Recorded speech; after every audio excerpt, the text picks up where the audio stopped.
Merhabalar, ben Doçent Doktor İsmail Altıntop, Kayseri Devlet Hastanesi Başhekimiyim. Bugün burada Kayseri 4. acil günlerini organize ediyoruz. Bu acil günlerindeki ana temamız acil tıp oryantasyon eğitimi. Hekimliğe yeni başlamış ya da başlayacak olan tüm hekimlerimize acil servislerle ilgili gerek aile hekimliği düzeyinde gerekse acilin her seviyesinde seviye 1, seviye 2, seviye 3'te bölgemizdeki çok kıymetli hocalarımızı davet ederek dersler yaptık ve devam ediyoruz. Burada neler anlatılıyor? İşte hangi hastalar yoğun bakımlık, hangi hastalar yoğun bakımlık değil? Acil serviste kırmızı alan, yeşil alan, sarı alanlar neler? Kırmızı alan hastalarında hızlı ve etkin tedaviyi nasıl yapmalıyız? Bunun dışında işte kesi olabilir çocuklarımızda, sütür pansuman gerekebilir. Bunlarla ilgili ileri eğitimler veriyoruz. Plastik cerrahlarımızın eşliğinde onlara sütür atma tekniklerini öğretiyoruz. Yine ortopedi uzmanlarımızın eşliğinde onlara alçı atel yapmayı öğretiyoruz.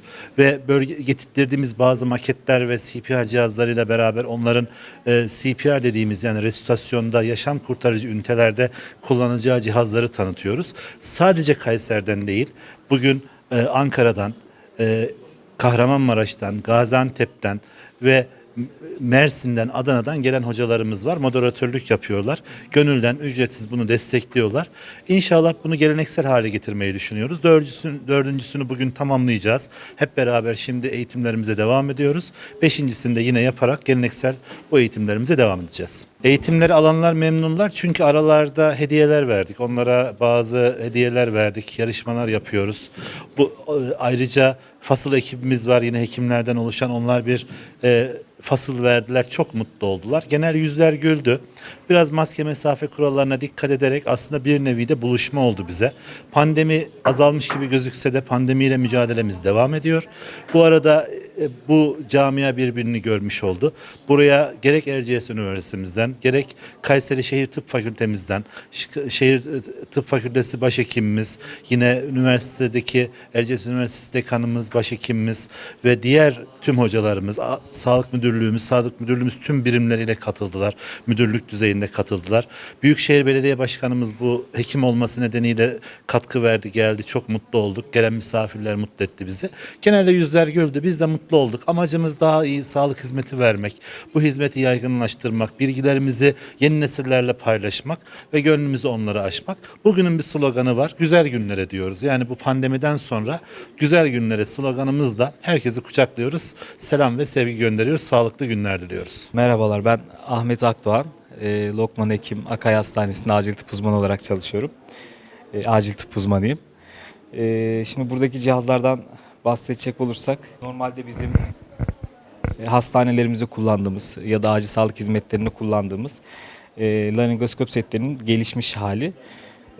Teknolojiden tabii ki sağlık hizmetleri de faydalanıyor, acil sağlık hizmetleri de faydalanıyor. Buradaki amaç kritik anda hastanın hava yolunu kontrol altına, solunumu kontrol almaya alırken, güvenli hale almaya çalışırken daha kısa sürede ve daha az hasar vererek en azından hastaya müdahale etmek. Şimdi eski kullandığımız bıçaklar biraz daha buna benziyorlardı. Hastaya bununla entübe ederken, solunum tüpünü yerleştirirken işte kafasına pozisyon veriyorduk. İşte kendimiz farklı pozisyon alıyorduk. Bazen zorlanıyorduk. Hele böyle acil durumlarda işte laringsi ödemlenen, şişen hastalarda, zor entübasyon olan vakalarda falan. Kanaması, kusması tabii acil servise çok hazırlıksız yakalandığımız böyle ağız içinin dolu olduğu, bazen işte parçalı olduğu, bazen içerisinde işte yemek artıklarının olduğu durumlarda ciddi zorluklar yaşıyorduk. Bu yeni teknolojiyle beraber ucunda hem ışık kaynağı hem kamerası olan cihazlarla bakın hemen arkada Epiclot'a kadar gidip oradan da vokal kortlara kadar gidebiliyorsunuz. Mesela burada gördüğümüz gibi kamerayla eş zamanlı olarak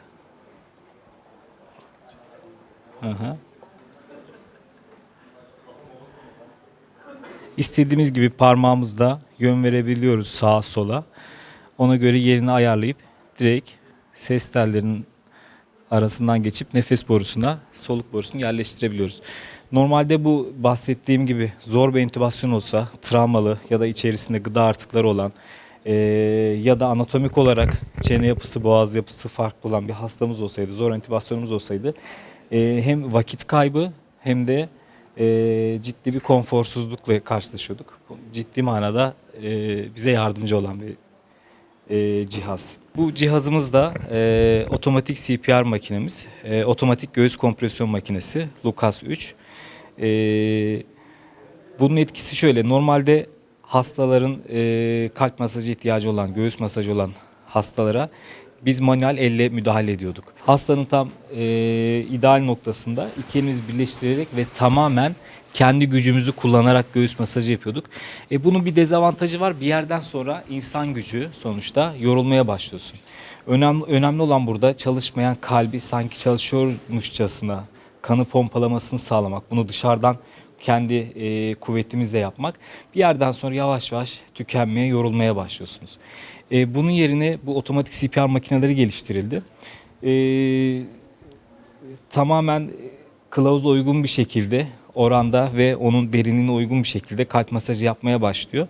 Bunun burada baskı uygulanan noktasını göğsün ilgili uygun yerine yerleştirdikten sonra uygulaması çok basit. Masaja başlıyorsunuz. Derinliğini, basıncını ve hızını kendisi otomatik olarak ayarlıyor. Ve hiç yorulmayan bir doktor gibi durmadan kalp masajı yapabilme kapasitesine sahip. Belli sürelerde kalp masajı kılavuzunda belirtilen belli sürelerde durdurup hastanın ritmini kontrol edebiliyorsunuz. Mola verdiriyorsunuz. Ritmine bakıyorsunuz, kalp atımı, nabızı var mı yok mu? Eğer kalp masajı ihtiyacı devam ediyorsa hiç durmadan, hiç yorulmamış şekilde aynen devam edebiliyor. Bu şekilde hastaların sağ kalımını daha çok arttırmayı hedefliyoruz. Burada da çok başarılı olduğunu düşünüyorum.